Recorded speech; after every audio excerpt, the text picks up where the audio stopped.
کو بتائیں کہ پاکستان کے ساتھ مثبت انداز میں آگے بڑھ رہے ہیں۔ دو جوہری طاقتوں میں جنگ بندی بڑی کامیابی ہے۔ دونوں جوہری طاقتیں غصے میں تھیں، نفرت بہت زیادہ تھی۔ میں نے کہا ہمیں تجارت کے بارے میں بات کرنی چاہیے۔ بھارت امریکہ سے متعلق تمام ٹیرف میں کمی پر راضی ہے۔ ڈونلڈ ٹرمپ کا امریکی نیوز چینل کو انٹرویو، کہا کہ ایران ڈیل چاہتا ہے۔ یوکرین کے صدر زیلنسکی کے پاس کوئی ٹرمپ کارڈ نہیں ہے۔ روس نے یوکرین سے معاہدہ نہ کیا تو روسی معیشت کو نئی پابندیوں سے تباہ کر دیں گے۔ روس اور یوکرین سے مذاکرات اس وقت ترکیہ کر رہا ہے۔ پاکستان کے ساتھ مثبت انداز میں آگے بڑھ رہے ہیں۔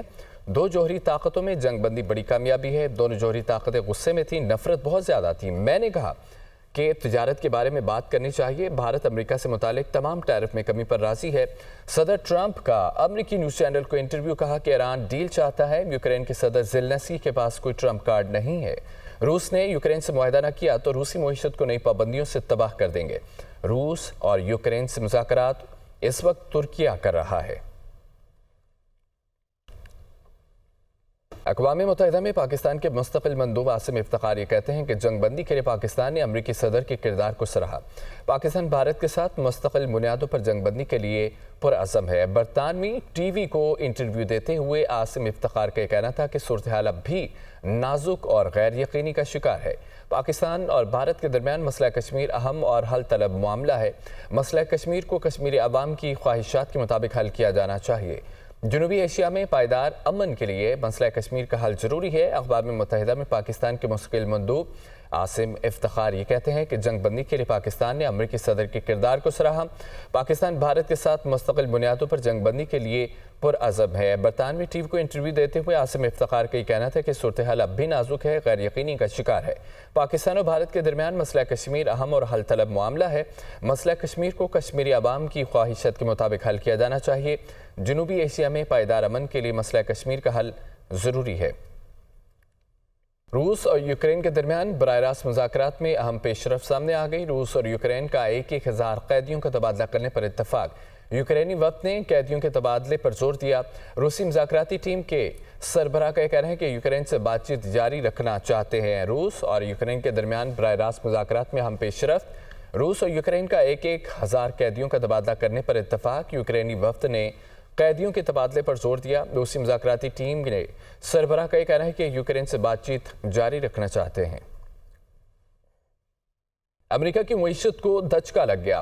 عالمی کریڈٹ ریٹنگ ایجنسی موڈیز نے امریکہ کی ریٹنگ کم کر دی ہے۔ موڈیز نے امریکی ریٹنگ AAA سے کم کر کے AA1 کر دی ہے۔ دوسری طرف وائٹ ہاؤس نے موڈیز کے اقدام کو مسترد کر دیا۔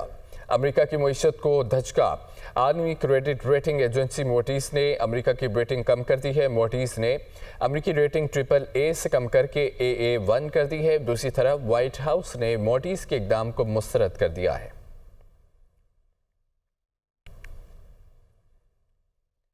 فرانسیسی صدر ایمانوئل میکرون کا غزہ میں اسرائیلی بربریت پر شدید رد عمل، کہتے ہیں نیتن یاہو جو کچھ غزہ میں کر رہا ہے وہ ناقابل برداشت ہے۔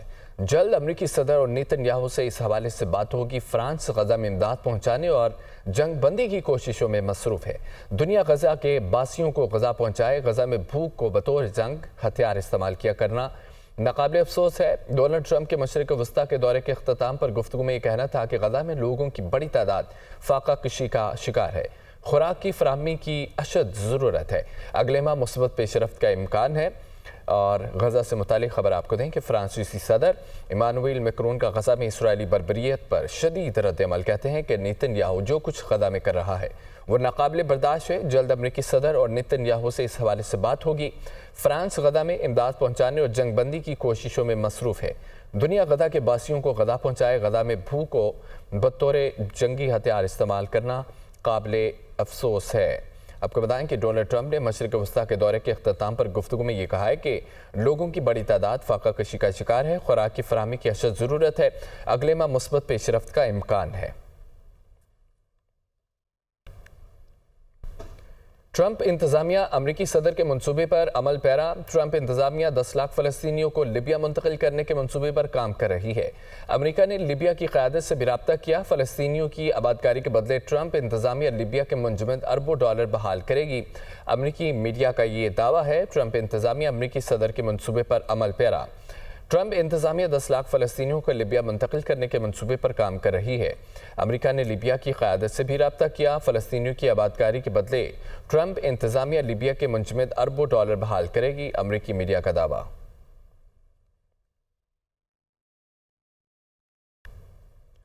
اسرائیل کی شمالی غزہ میں شدید بربریت جاری ہے۔ خبر ایجنسی کے مطابق گزشتہ 12 گھنٹوں میں 109 فلسطینی شہید ہو گئے، 216 زخمی ہو گئے۔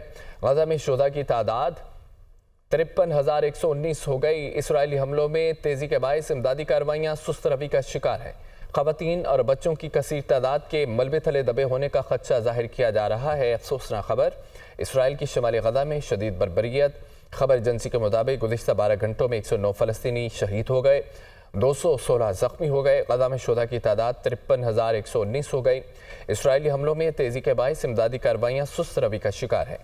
خواتین اور بچوں کی کثیر تعداد کے ملبے تلے دبے ہونے کا خدشہ ظاہر کیا جا رہا ہے۔ ادھر ڈونلڈ ٹرمپ کا ویژن امریکہ سمیت دنیا کو بھی عظیم بنائے گا۔ اس وقت امریکہ عالمی سطح پر لیڈرشپ کا کردار ادا کر رہا ہے۔ ٹرمپ کے اقدامات سے دنیا میں روزگار، دفاع، سیکیورٹی اور تعلقات میں بہتری آئے گی۔ امریکی صدر اربوں ڈالر کے معاہدے کر رہے ہیں۔ دنیا امریکہ کے ساتھ دوستی پر فخر کرے گی۔ امریکہ اگر آپ کے ساتھ ہے تو خوشحالی بھی آپ کے ساتھ ہے۔ ترجمان امریکی دفتر خارجہ ٹیمی بروس کا ترکیہ میں نیٹو اجلاس کے موقع پر ویڈیو پیغام۔ خبر یہ ہے کہ ڈونلڈ ٹرمپ کا ویژن امریکہ سمیت دنیا کو بھی عظیم بنائے گا۔ اس وقت امریکہ عالمی سطح پر لیڈرشپ کا کردار ادا کر رہا ہے۔ ٹرمپ کے اقدامات سے دنیا میں روزگار، دفاع، سیکیورٹی اور تعلقات میں بہتری آئے گی۔ امریکی صدر اربوں ڈالر کے معاہدے کر رہے ہیں۔ دنیا امریکہ کے ساتھ دوستی پر فخر کرے گی۔ امریکہ اگر آپ کے ساتھ ہے تو خوشحالی آپ کے ساتھ ہے۔ ترجمان امریکی دفتر خارجہ ٹیمی بروس کا ترکیہ میں نیٹو اجلاس کے موقع پر ویڈیو پیغام۔ وزیر اعظم شہباز شریف یہ کہتے ہیں کہ دشمن نے ہماری تحقیقات کی پیشکش کو ٹھکرا کر ہر حد پار کر دی ہے۔ دشمن دھمکیاں دے رہا ہے کہ ہم نے فیصلہ کیا کہ جواب دیں گے۔ دشمن کے منہ پر ایسا تھپڑ رسید کیا جسے وہ عمر بھر یاد رکھے گا۔ اللہ کے شکر گزار ہیں کہ اس نے ہمیں عظیم کامیابی دی ہے۔ پوری تحقیقات کے بعد کہہ رہا ہوں کہ پاکستان نے دشمن کے 6 جہاز گرائے ہیں۔ مجھے آرمی چیف نے بتایا کہ دشمن نے میزائل فائر کیے ہیں۔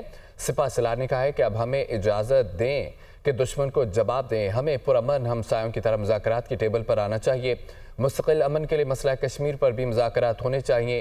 وہ اسلام آباد میں یوم تشکر کی مرکزی تقریب سے خطاب کر رہے تھے۔ 9 کی رات کو جو جمعے کا دن تھا، میری افواج پاکستان کے سپاہ سالاروں سے ملاقات ہوئی اور اس میں طے پایا کہ دشمن نے آخری حد بھی پار کر دی۔ ہماری ایک انتہائی مخلصانہ آفر کو پایا حقارت سے ٹکرایا ہے، جس میں ہم نے کہا تھا کہ آئیں ایک عالمی تحقیقاتی کمیٹی بناتے ہیں جو کہ پوری تحقیقات کے بعد پوری دنیا کو حقائق بتا دے گی۔ چنانچہ 9 کی رات کو جو فیصلہ ہوا اس میں یہ طے پایا کہ ہم انشاءاللہ 6 جہاز ہم گرا چکے تھے۔ یہ 5 جہاز تھے جو کہ کل پوری تحقیقات کے بعد ایئر مارشل ظہیر بابر نے مجھے کل بتایا کامرہ میں کہ 6 جہاز گرائے۔ سپاہ سالار جنرل سید عاصم منیر نے مجھے سیکیور فون پہ مجھے بتایا کہ وزیر اعظم صاحب، ہندوستان نے اپنے بیلسٹک میزائل ابھی لانچ کیے ہیں اور انہوں نے مجھے کہا کہ وزیر اعظم مجھے اب اجازت دیں کہ ہم دشمن کے منہ پر ایسا تھپڑ رسید کریں گے کہ وہ عمر بھر اس کو یاد رکھے گا۔ Pakistan has always preferred and has always argued that we want peace in the region because we have fought 3 wars and it solved nothing, rather brought more poverty, unemployment and other problems on both sides. So the lesson is that we have to sit down on the table like peaceful neighbors and settle our outstanding issues, including Jammu and Kashmir. Army chief general Syed Asim Munir کا صحافیوں سے غیر رسمی گفتگو کرتے ہوئے یہ کہنا تھا کہ ہمارے میڈیا کا کردار ذمہ دارانہ تھا۔ میڈیا کا کردار پورے معاملے میں شاندار رہا۔ ہمارے میڈیا نے جو جواب بھارتی میڈیا کو دیا وہ یادگار ہے۔ جس طرح ہمارے میڈیا نے جواب دیا ہمیں اس پر فخر ہے۔ ہم نے کچھ نہیں چھپایا، سب حقیقت بتائی۔ پوری قوم نے متحد ہو کر دشمن کا مقابلہ کیا۔ مارکہ حق اور آپریشن بنیاد مرصوص میں تاریخی فتح پر یوم تشکر کے موقع پر پاکستان مونومنٹ پر مرکزی تقریب منعقد کی گئی۔ شہدائے وطن کے لیے خصوصی دعا کرائی گئی۔ شاہینوں نے شاندار فلائی پاسٹ کا مظاہرہ بھی کیا۔ پاکستان مونومنٹ میں ہونے والی یوم تشکر کی مرکزی تقریب میں وزیر اعظم شہباز شریف بطور مہمان خصوصی شریک ہوئے۔ Chairman joint chief of staff committee اور تینوں سروسز چیفز بھی شریک تھے۔ تقریب میں وفاقی وزراء اسحاق ڈار، خواجہ آصف، عطا تارڑ اور دیگر کابینہ ارکان نے بھی شرکت کی۔ مسلح افواج کے چاقو چوبند دستے نے وزیر اعظم کو سلامی دی۔ اس موقع پر شہدائے وطن کے لیے خصوصی دعا بھی کرائی گئی۔ یا الہ العالمین، ملک پاکستان کی خاطر جان کی قربانی دینے والے تمام غازیان اور شہداء کو رفتیں اور بلندیاں عطا فرما۔ پاک فضائیہ کے شاہینوں کی جانب سے شاندار فلائی پاسٹ کا مظاہرہ کیا گیا۔ شاہینوں نے شاندار فلائی پاسٹ کے ذریعے قوم کے عزم اور ولولے کو سلام کیا۔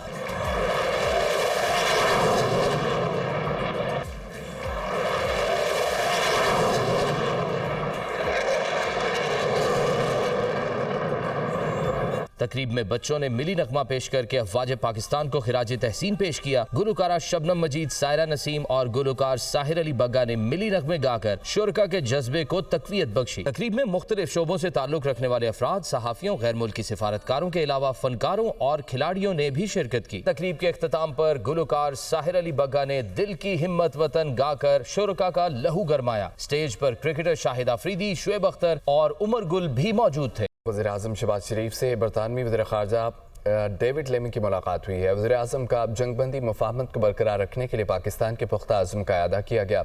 وزیر اعظم شہباز شریف یہ کہتے ہیں کہ پاکستان نے بھارتی بلا اشتعال جارحیت کے سامنے صبر و تحمل کا مظاہرہ کیا۔ اپنے دفاع کے حق کے استعمال میں پاکستان کا رد عمل متناسب اہداف پر مبنی تھا۔ ہر قیمت پر اپنی خود مختاری اور علاقائی سالمیت کا دفاع کریں گے۔ پاکستان جنوبی ایشیا میں امن کا خواہش مند ہے۔ وزیر اعظم کا کنگ چارلز سوئم برطانوی وزیر اعظم کیئر سٹارمر کے لیے نئی خواہشات کا اظہار۔ وزیر اعظم کا پاکستان اور برطانوی تعلقات کی مثبت رفتار پر اطمینان کا اظہار۔ وزیر اعظم کا تمام شعبوں میں دو طرفہ تعلقات کو بڑھانے کی خواہش کا اعادہ۔